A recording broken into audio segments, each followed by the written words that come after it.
When I was about 4 years old, my family ended up staying at the Cedar Lodge Motel where Cary Stayner worked right before he murdered 4 women. My family drove to Yosemite, and it was a long drive for us. 3 kids, all under the age of 7, plus 2 adults, and a frick ton of mountains would do that. By the time we arrived at the motel, it was late. We were all cranky, and we couldn't wait to get out.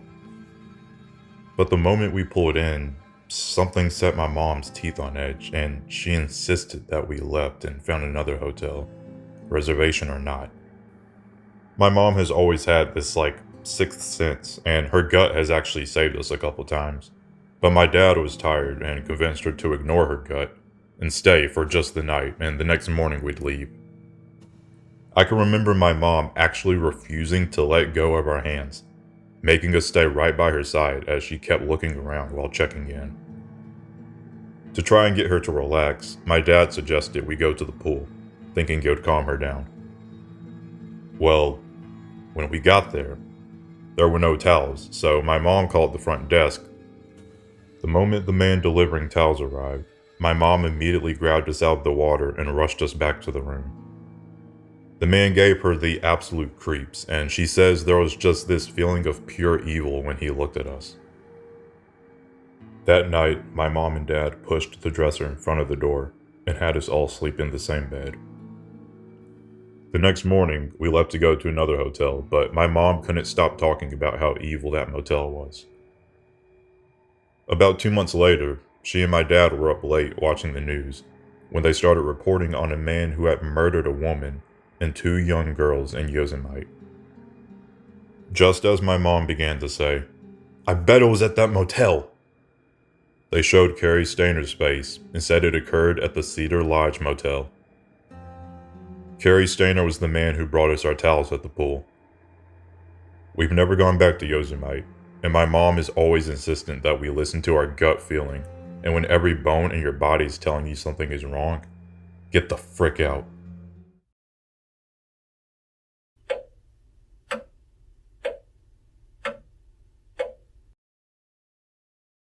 Potosi, Bolivia, back in 2004. As a bit of backstory, Potosi is famous for 2 things. A very old and still operating silver mine that you can visit and go inside, and then afterwards blow crap up with dynamite. And secondly, it's at a really high altitude, so you spend most of your time there gasping for air.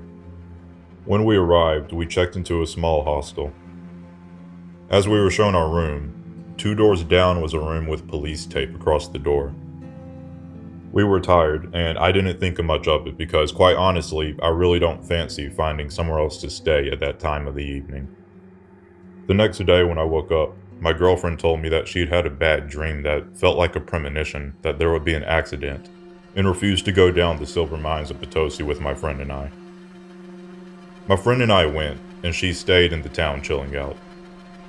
Whilst in the mines, I nearly died being run over by a train wagon full of ore. Think Indiana Jones type thing. And when we got back, rather freaked out by the experience of nearly dying, I found my girlfriend was sitting there as white as a sheet. She pointed to the paper, which was a local paper written in Spanish, but I didn't understand Spanish very well. She translated it for us. It explained how a German tourist had bought dynamite and a detonator, all easily accessible on the street in Potosi, hooked it up to an alarm clock, put it under his pillow, and gone to sleep, having his head blown off at exactly 6 a.m. It had happened 2 nights before, in our hostel. Suddenly the police tape made sense in the room next door to us. We tried to find a new hostel for the night, but it was late. We had to sleep in that hostel another night. I didn't sleep. I just kept thinking of how this guy went to sleep, and then, boom, head splat.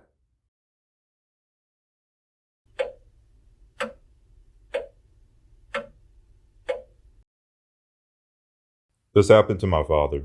Not me, but definitely too creepy not to share. My father went with a group to go on a trip to Tanzania to do some medical work in a poorer village. For a few nights of the trip, the group stayed in a hotel. My dad was sharing a room with another man from the group, separate beds. One night, he is woken up by his roommate who has the light on. He looks terrified, trembling and praying. My dad asks what's wrong, but he won't say anything about it. My dad is obviously concerned, but since he can't do anything about it, he goes back to sleep. The next night, in the middle of the night, my father gets up to pee. He walks to the bathroom and starts to relieve himself when he catches a very strong scent of body odor. He and most of the people from the group are daily deodorant wearers, being from the US. Many locals in Tanzania don't wear it as frequently, so when the smell hits his nose, he realizes he and his roommate might not be alone. He turns around and sees, standing there in the doorway, a local woman, shaking violently, her eyes rolled up, locked on the ceiling. He panics, as no one should have been able to get into the room. He turns back around towards the bathroom in a moment of confusion, but when he turns back, she's just gone, as if she had never been there. Shaken, he goes back to bed, thinking maybe he was dreaming or seeing things. He lays back down on his side, and adrenaline's starting to wear off. He begins to doze off again. Suddenly the smell returns. He slowly rolls over and looks to his left. There, in the bed beside him, is the woman, laying flat on her back, eyes glued to the ceiling. Again, panicking, he breaks his line of sight to her, and again, she is gone. My dad wasn't able to get back to sleep. The woman never made another appearance. He asked his roommate about it the next morning, and he had encountered the same thing the night before, which is why he was so shaken. It could be explained by the fact that they were both on anti-malarial drugs, which can have side effects that include strange dreams, but still, super creepy. And definitely weird that, even if it was caused by the medication, both my father and his roommate experienced the same thing.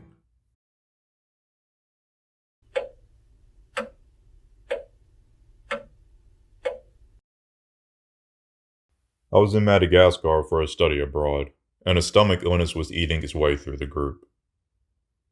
It would seemingly bounce from person to person, so somebody would be sick every 2 days. We were traveling to our fourth hotel when it was my turn to be sick. The group dropped me off and got me settled in my room before they continued their day of activities. The hotel we pulled up to was straight out of that Keenan and Kel Halloween special. Suits of armor in the foyer, poorly lit, and a very creepy old owner who looked like he died years ago. We were the only people staying at the hotel, so it was also eerily quiet. There was also a cat that lived in the hotel and was howling for what felt like hours. The stairs to our rooms were magnificently large and ornate, and the hallways were pitch black. They were motion activated, but on a large delay. So you'd walk into the hallway and they'd flicker after you've already walked past them. I got to my room, and all I could think about was the sloshing in my stomach. My stomach contents were basically liquefied, and I had fluid shooting out of both ends. I literally crawled into bed and fell asleep for hours. I was awoken halfway through my sleep to the sounds of my doorknob jiggling for like 3 minutes before the door very slowly opened. I can see out into the hallway, but it's pitch black. The lights weren't activated. I said, "Hello?" And there was no response. I was in no condition to get up, so I just waited, and after like 20 seconds, the door just slammed shut with a loud bang. I very badly had to go to the bathroom again, but I was too afraid to crawl my way back to it. As I finally mustered the courage to relieve myself, I heard the water in the sink begin to run, as if somebody was in there washing their hands. That's when I realized the door was open to the bathroom. I closed it because it smelled like vom crap. I could feel the hairs on my arms stand, and I wasn't sure what to do.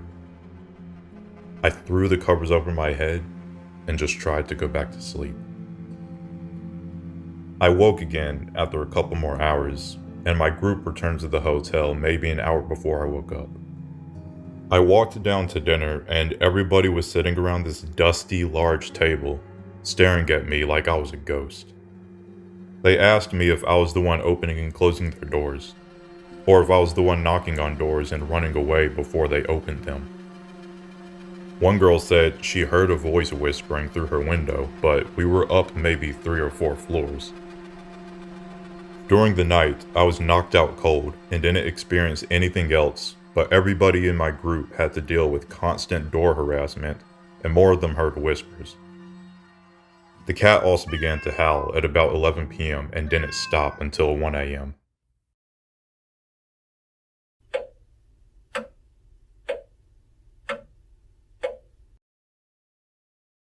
At 15 years old, I traveled to Thailand on a family vacation with my mom and sister.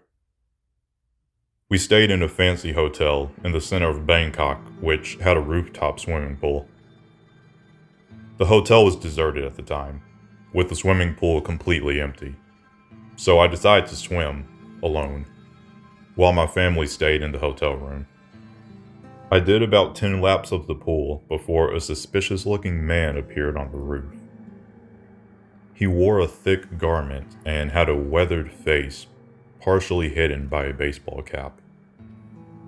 The man lingered for a while before he started asking me questions. The questions were innocent at first, like, "How are you enjoying Thailand? What's your favorite food?"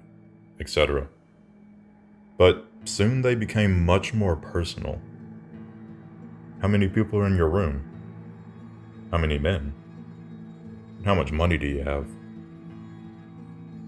Feeling uneasy, I jumped out of the pool, chucked the towel on, and walked away. The man followed, but I managed to make it to an elevator just as the doors closed. Relieved I had escaped the situation, I traveled down 6 stories to our room's floor. When I got out of the elevator, the man was standing right outside my room.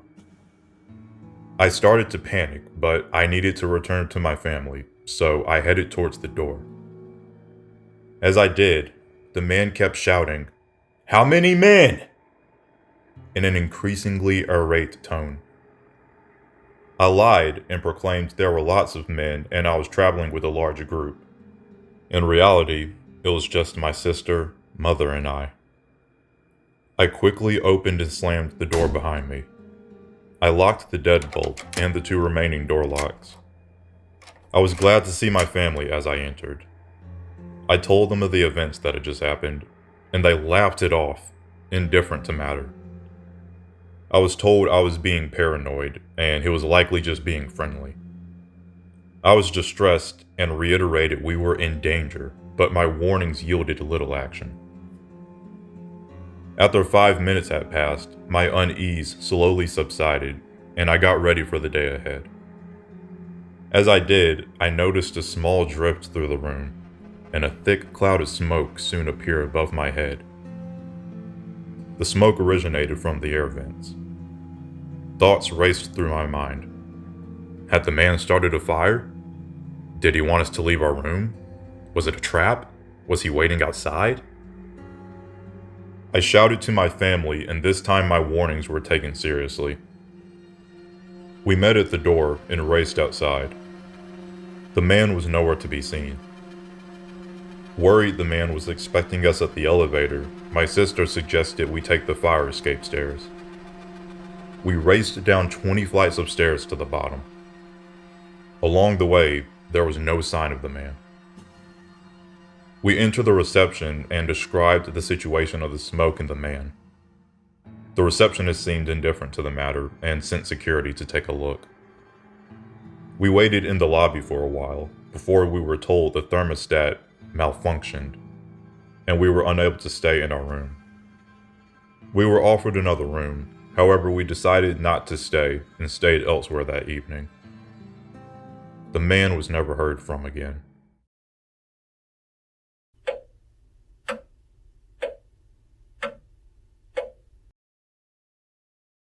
I traveled to Liverpool a few years ago with an ex-girlfriend. We stayed in the Adelphi Hotel for 2 nights. I found it on a booking website for cheap, and I'm a massive history geek, so I thought it would be perfect. For those unfamiliar with the building, it'd been in continuous use from the 19th century. It has these really old-fashioned rooms with high ceilings and generally Victorian furnishings. I thought it was great if our room was a bit creepy. There was a massive mirror right across from the bed. Just so, there was nothing out of the ordinary, so we went out to explore the town.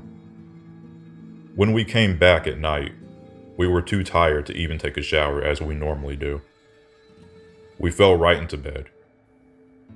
Something to be conscious of before I begin about the actual creepy part is that the room was in an en-suite with a tiny foyer in between the bedroom and the bathroom where the front door to the hotel room was also located, along with the storage closet. I always like to lock things before I go to sleep. It's kind of a habit of mine. So I locked both the front door as well as the chain lock on the door leading to the bathroom. So far, everything was normal and we drifted off to sleep. Or so I thought. Less than 15 minutes after I had closed my eyes, but not yet fallen asleep, I experienced the most intense terror of my life. I'm not talking normal terror. This was the most afraid I've ever been in my life.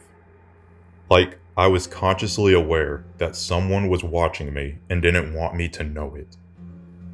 There was a feeling of dread in the air, like something wasn't right. I jumped out of bed and turned the light on. Nothing. But the door was wide open. I woke up with my ex and asked her if she had gotten up to use the toilet since we had gone to bed.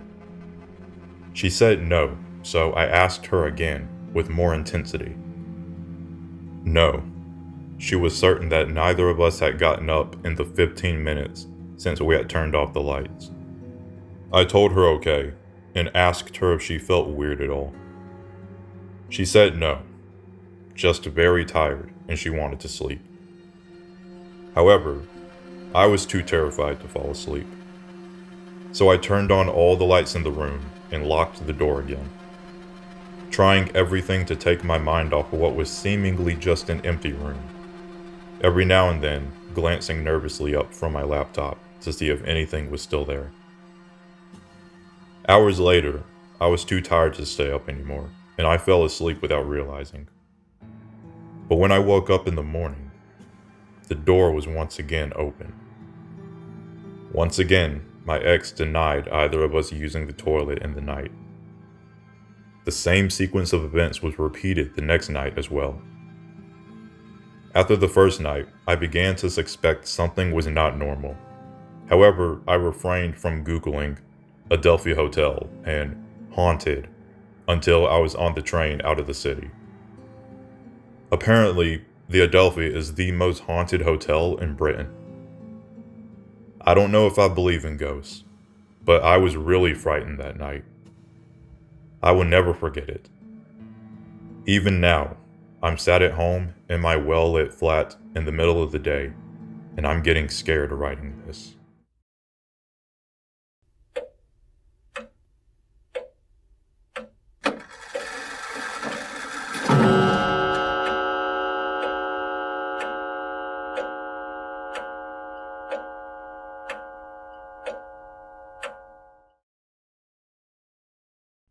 Thank you for watching. I hope you enjoyed and have a marvelous day. Stay humble. Stay grateful.